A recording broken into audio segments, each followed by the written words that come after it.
Good evening, my dear students. In this lecture, we are going to discuss about the design of tie bars.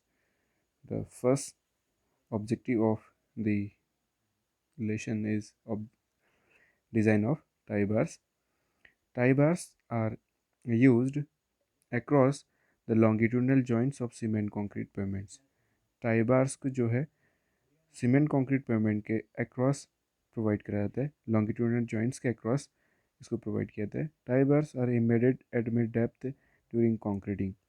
तो जो हमारी टाई बार्स हैं इसको पेवमेंट थिकनेस के मिड डेप्थ पे होता है प्रोवाइड करा जाता है, सो दैट जो हमारी एडिशन स्लैब्स हैं वो फॉर्मली एक साथ रहें. ठीक है, वहाँ पे कोई गैप ना बने, इसलिए इनको जो है मिड डेप्थ पे प्रोवाइड करा जाता है across the longitudinal joints. The longitudinal joints with tie bars act as hinges. तो जो लॉन्गिट्यूडनल जॉइंट है टाई बार के साथ वो हिंजेज की तरह एक्ट करता है and help to relieve part of warping stresses in cement concrete pavement. और ये हेल्प करता है वार्पिंग स्ट्रेसेस कम करने में. The tie bars are not designed to act as load transfer devices. Tie bar load transfer device की तरह act नहीं करता है. जैसे हमने पढ़ा है, जैसे डुअल बार्स होते हैं वो लोड ट्रांसफरिंग डिवाइस है, but the tie bars are not load transferring devices. ये लोड को ट्रांसफ़र नहीं करता है, ये केवल फॉर्मली होल्ड करता है. Tie bars are thus designed to withstand tensile stresses. The maximum tensile force in tie bars being equal to the force required to overcome frictional force between the bottom of the pavement slab and the base course. The force is estimated between the longitudinal joint under consideration and the adjacent joint or free edge. Okay हम इस diagram की help से जो design of tie बार है वो समझ सकते हैं. तो इसकी डिज़ाइनिंग के लिए ठीक है, तो along the length of payment, ठीक है, ये हमारी लेंथ ऑफ पेमेंट है. ठीक है, इस डायरेक्शन पे ट्रैफिक मूव करेगा. तो लॉन्गिट्यूडनल जॉइंट ये है और इस जॉइंट के अक्रॉस हमने टाई बार्स ऐसे प्रोवाइड करी है. These are the tie bars provided across the longitudinal joint. तो for the designing purpose we are considering the 1 metre length of the pavement. और हम 1 मीटर के लिए कैलकुलेट करेंगे और इसी तरीके से हम जो है अन्य मीटर्स के लिए, ठीक है, फर्दर 1 मीटर 10 मीटर उसके लिए हम जो है डिज़ाइन कर सकते हैं टाई बार. ये है हमारी विड्थ और overall thickness of the pavement is H. The weight per metre length of the pavement slab of unit weight is W K G पर मीटर क्यूब. विड्थ बी है और जो थिकनेस है वो एच है. If the frictional coefficient between bottom of the slab and the base course is F, the frictional force developed per meter length to pull the cement concrete pavement slab, this is equal to BHW into F divided by 100 in kg. तो यहाँ से हम एक तो ये relation है और एक इस तरीके से भी हम समझ सकते हैं द फोर्स जो ये रजिस्ट कर रहा है, area of the steel multiply the stresses. ठीक है, tensile stresses in the tie bars, this is equal to the frictional force multiply the weight of the pavement multiply width multiply height into 1 metre. ठीक है, तो ये जो term है ये volume को बता रहा है और ये क्या है, volume into weight into F. तो हम यहाँ से जो है क्या कर कैलकुलेट कर सकते हैं, फोर्स कैलकुलेट कर सकते हैं. ठीक है, ये वॉल्यूम है और ये क्या है, unit weight of the concrete है जो केजी पर मीटर क्यूब में होगा. तो इसको वॉल्यूम से मल्टीप्लाई कर देंगे तो ये फोर्स आ गया और ये क्या है, फ्रिक्शनल कोफिशिएंट है. तो जो वेट है multiply frictional coefficient will give the stresses. तो ये स्ट्रेसेस क्या कर रहे हैं, काउंटर कर रहे हैं किसको, to overcome the frictional force between the bottom of the pavement slab and the base course.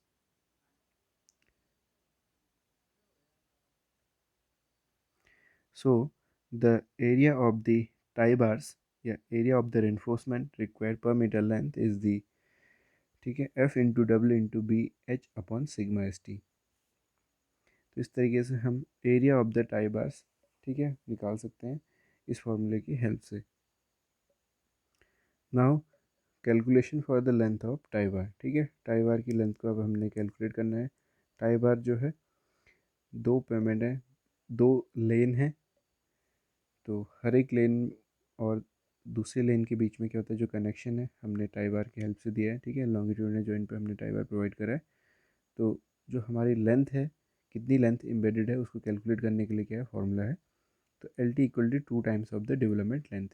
ठीक है, ये कॉन्सेप्ट हमने जो है आरसीसी में भी पढ़ा हुआ है, तो डेवलपमेंट लेंथ के बारे में। तो यहाँ पे जो फॉर्मूला है वो ये है, 2 times of the phi into sigma S T upon 4 times the tau B D. तो सिग्मा एस टी क्या है, ये जो परमिसेबल टेंसाइल स्ट्रेसेस है in the reinforcement, phi is the diameter and tau bd is the permissible bond strength। तो यहाँ से हम development length L D equal to क्या हो गया, 5 × σ st upon 2 times tau B D. The bond strength developed along the periphery of each tie bar up to the embedded length on each side of the concrete slab has to be equal to or more than the tensile force developed in the tie bar। The bond strength developed along the periphery of each tie bar up to the embedded length on each side of the concrete slab has to be equal to or more than the tensile force developed in the tie bar। Therefore, the total length LT of the tie bar should be at least twice the embedded length। ठीक है, इसी वजह से जो है, जो development length है वो क्या लेते हैं हम, जो हमारी लेंथ ऑफ टाई बार से हम डेवलपमेंट लेंथ का 2 टाइम्स लेते हैं। जैसे इस डायग्राम पे, जैसे इस फॉर्मूले में लिखा है, जो ये टोटल लेंथ ऑफ टाई बार है वो क्या है, 2 times of the development length. इसकी वजह ये है, जैसे ये क्या है, width of the one lane, ठीक है, let us consider this is the another lane। तो यहाँ पे क्या है, ये लॉन्गिट्यूडनल जॉइंट है, यहाँ पे हमने ऐसे क्या कर रहे हैं, टाई बार प्रोवाइड करी है। तो आधी लेंथ यहाँ एम्बेडेड है, आधी लेंथ यहाँ एम्बेडेड है, तो एटलीस्ट कितना होना चाहिए, 2 times of the development length. और इस तरीके से हम जो है 5 σ st/2 times of the tau B D का यूज करके डेवलपमेंट लेंथ और जो लेंथ ऑफ टाई बार है वो कैलकुलेट कर सकते हैं।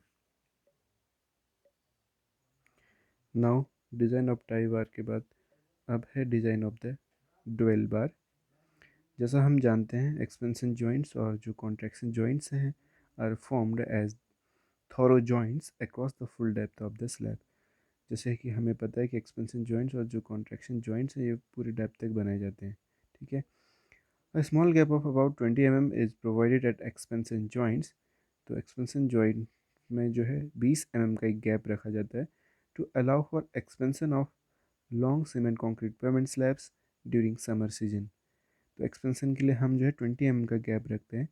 दिस गैप और जो ये जॉइंट विड्थ है helps to relieve the compressive stresses during expansion of the pavement and also helps to prevent buckling of the slab near the joint.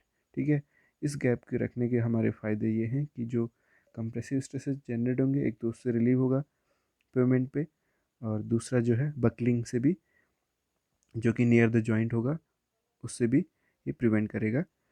Steel dwell bars are embedded at mid depth during construction as specified in the design in order to strengthen these weak locations and to provide desired load transfer to the adjoining slab across the joint।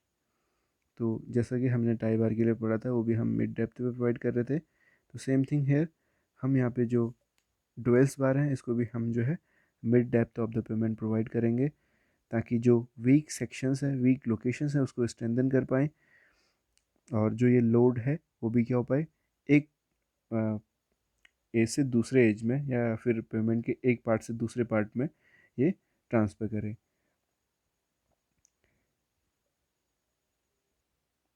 We know that there is no load transfer across the expansion joint without the dowel bars.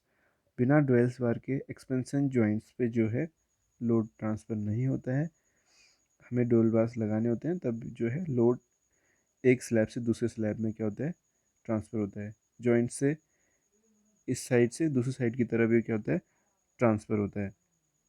और जो हमारे joints हैं, expansion joints हैं, वो regular interval provide नहीं करते हैं, हम इनको जो है कुछ गैप दे सकते हैं।